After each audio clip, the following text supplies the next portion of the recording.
Hello tout le monde, j'espère que vous allez bien, bienvenue sur l'éveil ivoirien et aujourd'hui je vais vous montrer comment appliquer pour une formation professionnelle ou en tout cas comment trouver une formation professionnelle au Canada afin de pouvoir avoir un permis étudiant.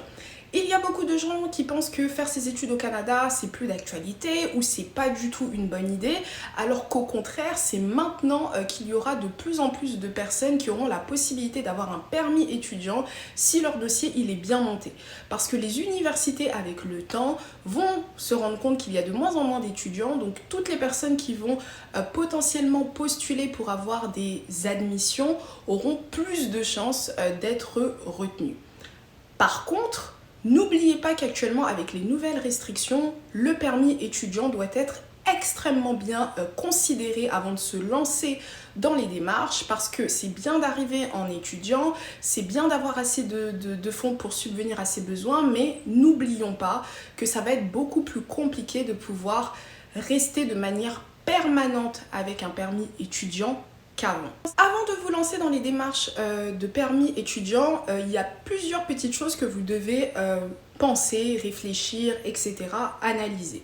Donc la première chose, c'est que je ne conseillerais à personne de prendre une formation professionnelle de moins de 900 heures. Parce que actuellement au Canada, lorsqu'on est étudiant et qu'on souhaite avoir un permis post-diplôme, donc le permis de travail après les études, le critère de base, donc le premier critère que le gouvernement va analyser, c'est combien d'heures de formation avez-vous effectué.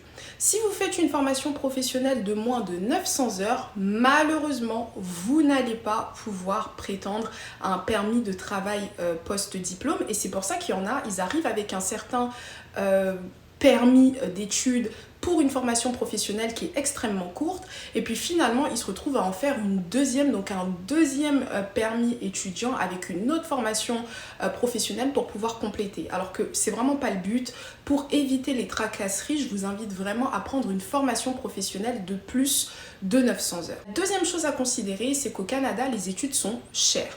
Peu importe d'où vous venez, peu importe qui vous êtes, etc., partez du principe qu'en tant qu'étudiant, vous allez avoir que 24 heures par semaine de travail, ce qui n'est pas assez pour subvenir à tous vos besoins et en plus de ça, payer vos frais de scolarité.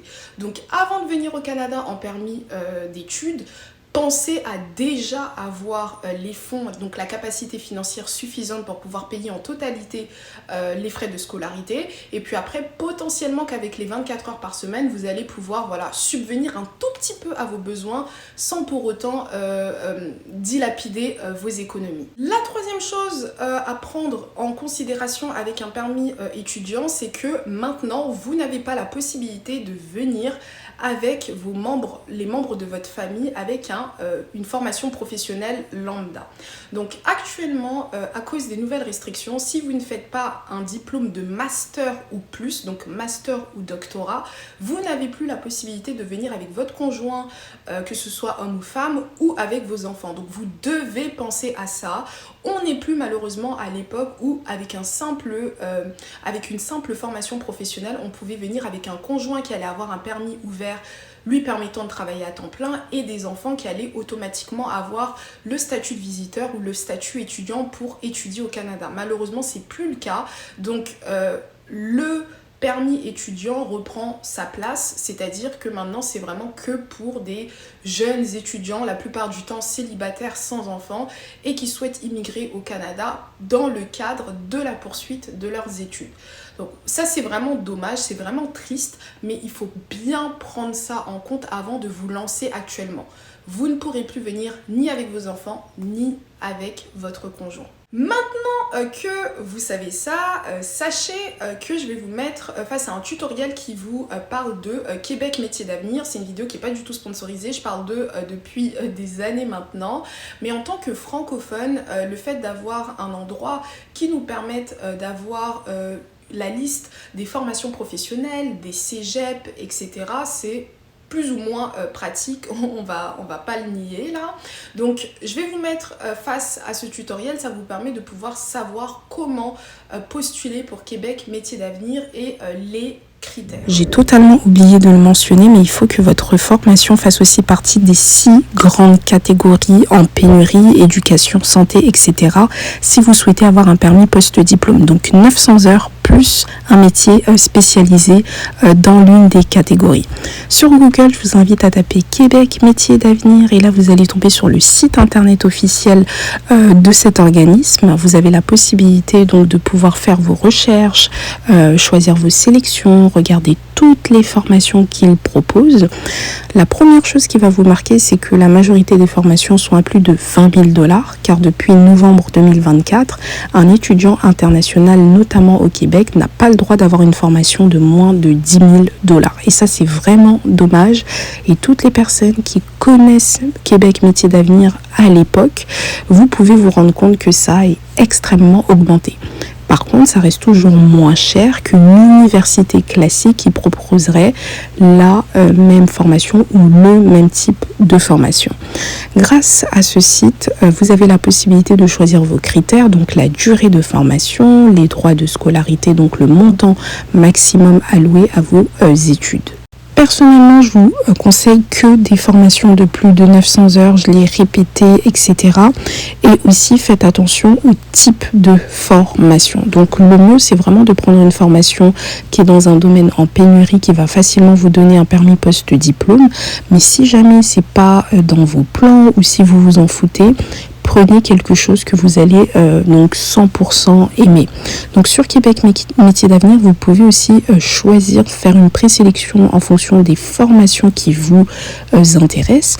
Vous allez vous rendre compte qu'il y a énormément de choix et en plus de ça, chacune des formations propose plusieurs dates d'entrée, plusieurs centres de formation, donc les cégep, et donc plusieurs montants différents. Donc ce sera vraiment à vous de faire vos recherches, regarder en fonction des nouvelles lois d'immigration ce qui pourrait vous convenir et par la suite vous inscrire sur Québec Métiers d'Avenir.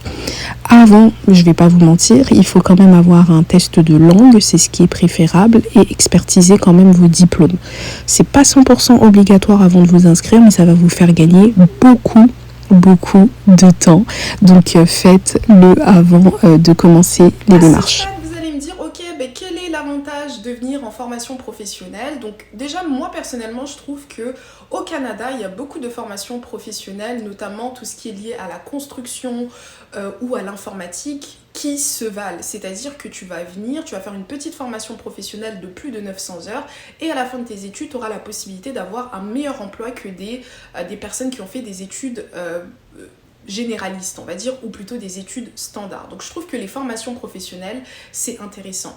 La deuxième chose aussi par rapport aux formations professionnelles, c'est que c'est extrêmement moins cher par rapport à l'université classique. Je vois qu'il y a beaucoup d'étudiants qui se mettent dans des permis étudiants avec des universités pour des dizaines de milliers de dollars par session, alors que vous pouvez avoir l'équivalence en formation professionnelle pour moins cher. Et la dernière chose, c'est que si vous suivez bien ce critère de plus de 900 heures, pour l'instant, vous n'êtes pas encore concerné par les critères, par les restrictions de permis post-diplôme. Donc vous êtes toujours éligible au permis post-diplôme si vous faites plus de 900 heures et que vous respectez bien le cadre de vos études et que vous allez vraiment à l'école et que vous ne faites pas n'importe quoi. Ce sera tout pour cette vidéo, j'espère que vous l'avez apprécié. Je sais qu'il y a beaucoup de personnes qui souhaitent immigrer au Canada, qui ne peuvent pas forcément faire la résidence permanente, ou il y a même des étudiants qui veulent immigrer au Canada en tant qu'étudiant. Donc j'espère que cette vidéo vous a été utile. Je vous invite à vous abonner, commenter, liker, partager, et moi je vous dis à la prochaine pour une prochaine vidéo. Bye bye.